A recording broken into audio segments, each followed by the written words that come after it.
അങ്ങനെ എലിമിനേറ്ററിൽ Rajasthan Royals royal Challengers ബാംഗ്ലൂരിനെ പരാജയപ്പെടുത്തിയിരിക്കുകയാണ്. ഈ ഒരു മത്സരത്തിലേക്ക് വരികയാണെങ്കിൽ വളരെ മികച്ച പ്രകടനമാണ് രാജസ്ഥാൻ റോയൽസ് ബാറ്റിങ്ങിലും ബോളിങ്ങിലും പുറത്തെടുത്തിട്ടുള്ളത്. സഞ്ജു സാംസൺ ആവട്ടെ ഇന്നത്തെ മത്സരത്തിൽ ടോസ് ലഭിച്ച സഞ്ജു സാംസൺ ആവട്ടെ ബോളിംഗ് തിരഞ്ഞെടുക്കുകയായിരുന്നു. ആദ്യം ബാറ്റ് ചെയ്ത RCB ആവട്ടെ 173 റൺസിന് ഒതുക്കാൻ സാധിച്ചു എന്നുള്ളത് എടുത്തു പറയേണ്ട ഒരു കാര്യം തന്നെയാണ്. പിന്നീട് മറ്റൊരു എടുത്തു പറയേണ്ട കാര്യം, രാജസ്ഥാൻ റോയൽസിന്റെ ബോളർമാർ വളരെ മികച്ച രീതിയിൽ തന്നെയാണ് ബോളിംഗ്, എസ്പെഷ്യലി ബോൾട്ട് ആദ്യത്തെ 3 ഓവറുകൾ പവർ പ്ലേയിൽ വളരെ മികച്ച രീതിയിൽ കൈകാര്യം ചെയ്തു. അതുപോലെ ആവിഷ് ഖാൻ ആവട്ടെ ആദ്യത്തെ 2 ഓവറുകൾ നന്നായിട്ട് എക്സ്പെൻസീവ് ആയെങ്കിലും പിന്നീട് അദ്ദേഹം മികച്ച കംബാക്ക് നടത്തി. അശ്വിനും വളരെ മികച്ച പ്രകടനം നടത്തി. പിന്നെ എടുത്തു പറയാൻ രാജസ്ഥാൻ റോയൽസിന്റെ ബാറ്റിംഗ് പെർഫോമൻസ് ആണ്.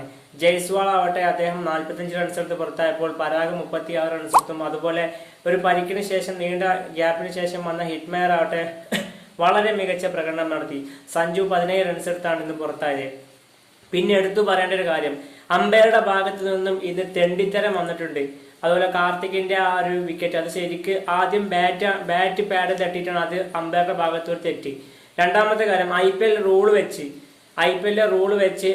3 അതായത് ഒരു ഓവർ 2 ബൗൺസർ വരെ ബോളർമാർക്ക് അലൗഡ് ആണ്. എന്നാൽ കാമറൂൺ ഗ്രീൻ ധ്രുവ് ജൂറലിനെതിരെ ആ ഒരു ഓവറിൽ 3 ബൗൺസറാണ് ഇറങ്ങുന്നത്. എന്നിട്ട് നോ ബോൾ ഒന്നും അമ്പയർ വിളിച്ചിട്ടില്ല. കോഹ്ലിക്ക് ഒരു കപ്പ് എന്നുള്ള നാടകം എത്ര കള്ളത്തരം കാണിച്ചു കഴിഞ്ഞാൽ ദൈവം എന്ന് പറഞ്ഞ ആളുണ്ട്. ഒരു ഓവറിൽ 2 ഫാസ്റ്റ് ബോളർമാർക്ക് എറിയാൻ പറ്റുള്ളൂ. ആ ഒരു റൂള് IPL ഉണ്ട്. എന്നാൽ കാമറൂൺ ഗ്രീൻ 3 ബൗൺസറുകളാണ് ധ്രുവ് ജൂറലിനെതിരെ എറിഞ്ഞിട്ടുള്ളത്.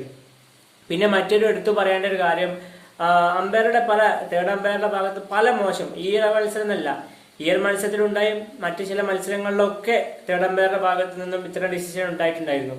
ഏതായാലും ഇന്നത്തെ രാജസ്ഥാൻ റോയൽസും RCBയും തമ്മിലുള്ള മത്സരം എങ്ങനെ ഉണ്ടായിരുന്നു? നിങ്ങളുടെ അഭിപ്രായം ഈ വീഡിയോക്ക് താഴെ കമന്റായി രേഖപ്പെടുത്തൂ.